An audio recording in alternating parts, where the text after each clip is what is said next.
Hey YouTubers, it's Charlie, and a bunch of you guys requested that I do a video for the Batman vs Superman trailer they played at Comic-Con, so that's what this video is going to be. And I know a lot of you are super excited about the Deadpool clip that played, and Avengers usually gets like the top billing, but if you look at just overall mentions on social media from the weekend, Batman vs Superman was actually the winner, and they didn't even play a trailer. It was really just a short clip. In case you're just finding me because of this or all the Comic-Con craziness, I do Marvel and DC videos every week. Be sure to subscribe to get everything. So the clip looked like it was right out of a Frank Miller panel. It was Batman in Gotham on a rooftop. It's raining really hard and he draws the cover off the bat signal. Lightning strikes and Superman is just there. He just appears out of thin air with glowing red eyes. Then it cuts to Batman, who's wearing a heavy armored suit, just like you see in Dark Knight Returns in the comic, with the glowing white eyes. They don't speak. They had this image of Gal Gadot off to the side, the high-res one that they released officially while the panel was going on. She wasn't in Gotham for that scene. She wasn't on that rooftop with them. It was basically like they had the clip of Batman and Superman on one side of the screen and the Gal Gadot image on the other side of the screen. It was a little weird. In Hall H, if you've never been, it's got these giant walls on each side, so studios can roll out extra viewing screens that kind of wrap around the audience. It's just so everyone can see better, but they always have like these giant rows of panels hanging from the ceilings. Everyone kind of knew something weird was going on whenever they rolled out all these extra screens though to fill up the walls. And just to be clear, there wasn't a Batman vs Superman panel per se, it was like a 90-minute Warner Brothers panel during which they talked about several movies, Batman vs Superman being just the first one. If you didn't see the panel footage that I posted, it was super short. It was only a couple minutes long. Zack Snyder came out, introed the clip, and then rolled out the Holy Trinity. The funny thing is that he told the organizers on stage not to give them mics. Like he didn't want Ben Affleck, Henry Cavill, or Gal Gadot to speak. I actually laughed a little bit. It's not that he had any super secret motivation for doing that. He probably just thought that they'd be more effective not speaking. They're still right in the middle of filming, so they actually had to stop production to fly the actors in and then fly them right back right away. The production delays are really expensive because they still have to pay the crew whenever they're not shooting. So bringing those 3 actors to Comic-Con for about 2 minutes of that Chris Hardwick selfie probably cost $500,000. Most expensive Chris Hardwick selfie ever.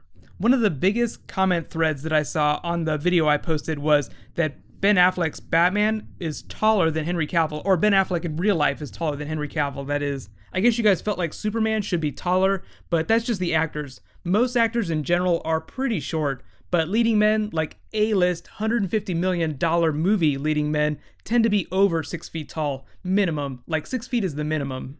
Ben Affleck is like 6'4" and Henry Cavill is only 6'1", but in the movie, they're probably going to be about the same height. That's not counting the extra inches that Ben Affleck gets from the ears on his cowl, but they did shorten them to look more like the Frank Miller versions. So for those that are going crazy about little details like this, whenever they're like on screen together, in frame together, they're probably going to be eye to eye just to increase the dramatic tension. They don't want one to be bigger than the other. I've already talked about the rumored story arc of their relationship, that is, but since a lot of you guys might be new to my channel in the last couple of weeks, I'll talk about it again real quick.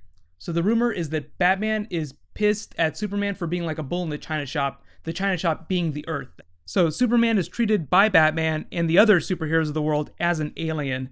The movie's subtitle is Dawn of Justice, as in Dawn of Justice League, so presumably during the course of the events, Superman will win Batman's trust, but not at first. So that doesn't address anything about Gal Gadot's Wonder Woman character or her arc, as well as Cyborg or the Aquaman rumor, which is like even a bigger rumor.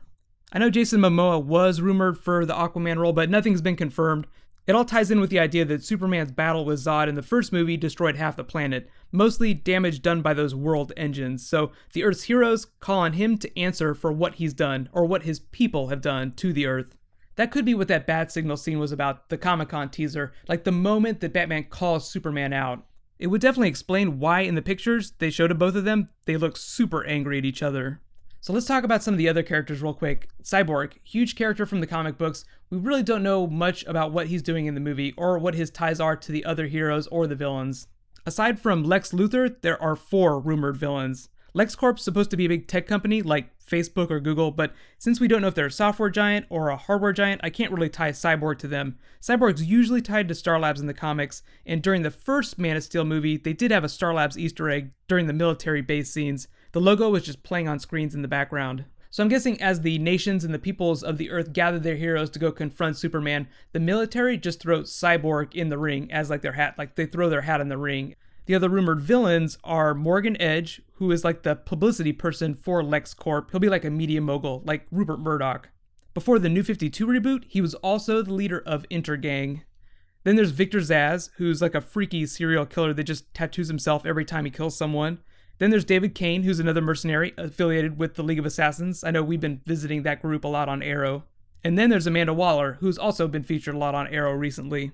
But those are just rumors. They haven't confirmed any of the other rogues gallery of villains that the movie's going to use.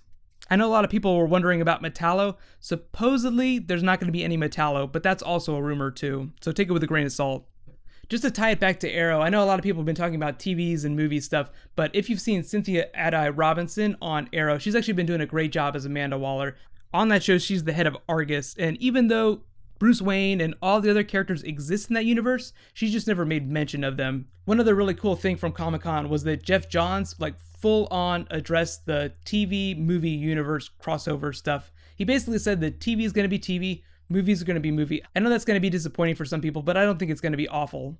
Stephen Amell said this really cool thing though. On television, because they have all these amazing characters coming this fall, you're basically going to be getting the Justice League every single week. And I definitely agree that it's going to be an awesome thing. I don't mind treating the movies and the TV shows as totally alternate universes. It doesn't mean it's always going to be that way, it's just going to be like that for the foreseeable future. At least until there's a big regime change in the film division at Warner Brothers. A long time ago, Stephen Amell actually said this funny thing. Someone asked him if, Bruce Wayne ever came on Arrow, who would you want to play him? And he said, oh, of course, Robbie Amell. Cut to today when he's actually playing Firestorm on The Flash and will cross over with Arrow. It's great how meta some of these TV shows are starting to get. So I know a lot of you guys may have already seen the Comic-Con clip. It did leak. It was super short, but they took it down. So in case you haven't, don't worry, but I don't think that they're going to be making that public. Whenever they do release a teaser trailer, it'll be something that's totally different. It'll look way more polished. I will keep doing bonus videos for the movie whenever new things happen, but most of my DC videos tend to be TV videos. There's actually going to be 6 new DC TV shows this fall, which is crazy.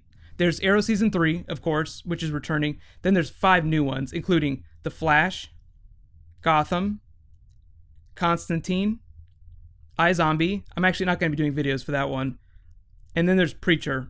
Preacher's actually going to be an AMC show that won't premiere till 2015. Gotham is Fox, Constantine is NBC, and all the others, of course, are CW. Obviously, if you guys have been watching my Arrow videos or my Flash videos, you know that Arrow and the Flash are going to do a ton of crossovers. There's not a lot of promise for a Gotham crossover. They haven't completely ruled it out, but the showrunner for Gotham said that supposedly that show takes place in an alternate universe, so I'm not planning on it. I know that I still owe you guys reviews of Gotham and Constantine from this past weekend, but since I'm behind and most of you have not seen those shows, I might just wait till they actually premiere to do review videos. But I'll make you guys a deal. If you really want me to do reviews for Constantine and Gotham, those first episodes, just let me know in the comments, obviously, and click the like button. If this video gets 2,000 likes before Friday or Saturday, I'll totally do reviews for those. Right now, though, you can click here to watch my review of episode 1 of The Flash, and you can click here to watch the Batman vs. Superman panel footage.